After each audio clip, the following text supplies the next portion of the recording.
Let's talk about shifting your perspective from scarcity to abundance and changing your perception about money. Now, in a world where money seems to be not in abundance, it seems to be scarce, many of us still experience this stress and anxiety that comes with our finances. And for many people, this unease is deeply ingrained. Whatever culture you've grown up in, whatever family situation you've grown up in, all of that leads to an exhausting inner dialogue of beliefs about money. And one way that we can begin to change our relationship with money is to change our beliefs. Now, this scarcity thinking as it relates to money oftentimes manifests as this negative belief system. And a lot of times we catastrophize what might be going on in our life and we take things to the worst case scenario. There's a quote by Seth Godin that I think really sums this up, which is we go from hearing the phone ringing to seeing that it's our boss to thinking, oh my God, I'm going to be fired, to thinking, oh my God, I'm going to be homeless, to thinking, I'm dead. And that all happens in the span of 10 seconds. So, how do we put an end to our worries about scarcity and scarcity of money? Where does that original scarcity mindset come from, or what beliefs might be holding us back as it relates to scarcity and money? And I want to talk about that. I want to go over a few mindset shifts that you can implement so that you can start to see and think about money in a different way than maybe you currently are because of the way that you were raised. Now, just a quick disclaimer, of course, real poverty exists in the world. And the focus of this video and podcast is not about that true scarcity that many people are experiencing worldwide. Rather, it is the perceived scarcity that we feel even when the money is there. And we all know that no matter how much money someone has, they can still feel intense feelings of scarcity. So let's get into it and let's talk about some mindset shifts that you can start to realize for yourself that will help you think in a more abundant way. The first idea is that money is not scarce. Money is not a zero sum game. We have been led to think that it is this finite resource where if I make some money, it means somebody else must be missing out. There's this false notion that there is a fixed pie of money in the world. And this is actually not logically true. We actually create money and we create value from thin air all of the time. Here's a really simple example to show you what I mean. If you buy $10 or $20 worth of art supplies and you happen to turn that paint supply into and canvas into a painting that sells for $20,000, my question is, who did you take that money from? If it's a scarce world and it's a fixed pie, who did you take that money from to create the value of that painting to sell it for $20,000, even though you only used $20 worth of supplies?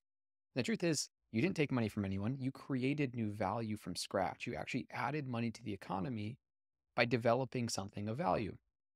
So, with this example, we can understand that money actually is not something that is fixed and there's only so much to go around. It can be generated from thin air based on your creativity. So, we can always grow the pie. And I think it's a more helpful way to realize I can create money, I can create value. I don't need to take it from somebody else. It can all be this expansive process. The second thing to understand is that money is constantly flowing and wanting to be in motion. It's not something to hoard, it's not something to keep stagnant. Our global economy is built on trade, and like a circulatory system of the globe, there's constantly capital flowing around the world. If you think about the number of transactions and the number of dollars that are flowing between people at all times, it really is like this almost like circulatory sort of blood system of the world, and it's constantly flowing. And so what you can do is you can start to notice that. Next time you're out in public, maybe you're in a busy city square, just think about how many people had bought things that day. Look at all the people buying coffees, buying gas, everything everybody's wearing, the bike someone's riding. These are all purchases that are being made constantly. So when you start to look around, you begin to notice that there's a constant flow of money. And what we'll talk about at the end here is getting into that flow is a part of how you can increase your own abundance. The next idea is that while you are busy chasing money, money is busy chasing quality.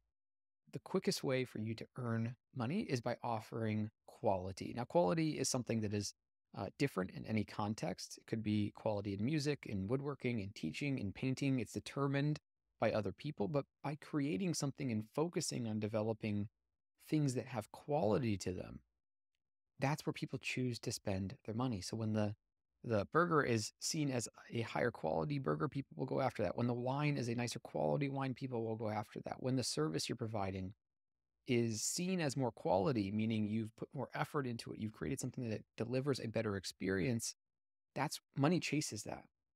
And so rather than chasing money, chase quality because money chases quality. So hopefully that makes sense to you and it helps you focus on what really moves the needle. Now, this one's kind of fun. My next idea here is that money is made in infinite forms. There's no set amount of jobs. Jobs are always changing. And so you can make money by selling jewelry. You can make money investing in stocks. You can make money investing in real estate. You can be a dancer for Cirque du Soleil. You could be a firefighter. You could be a professional surfer. There's infinite ways that people are currently making money.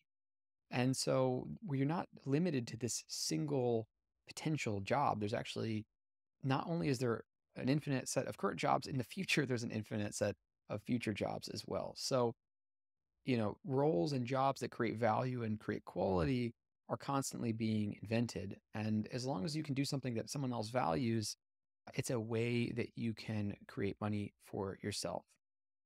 Now, this next idea is key because it helps us understand why money is such a difficult topic.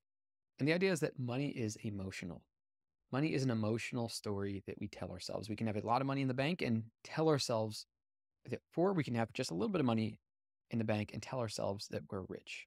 So once we move past the basic survival needs, money shifts from a need to a want. It shifts from this logical necessity to an emotional connection. And we feel emotional stories as it relates to how we spend money. And so buying a Nike bag feels emotionally different than buying a Louis Vuitton bag. We might feel bad about not being able to buy the Louis Vuitton bag.